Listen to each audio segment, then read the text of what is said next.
परमात्मा को साक्षी रखी यही संकल्प करुछि जे मु जेकोसी प्रकारर निशा ठारू निजको दूरे रखिबी। मु निज जीवन रे शुद्धता सकारात्मकता एवं आत्मसम्मानर मूल्य को अपनाइबी। मु निजर परिवार मित्र एवं समाज को निशामुक्त जीवन व्यतीत करने प्रेरणा देवी।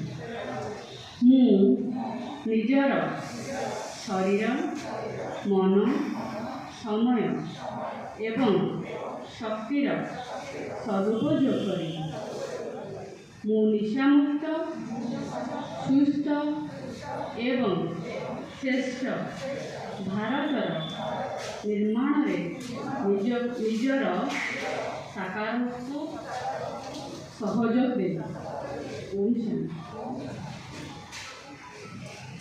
शांति। धन्यवाद भोई बिट्टी भोई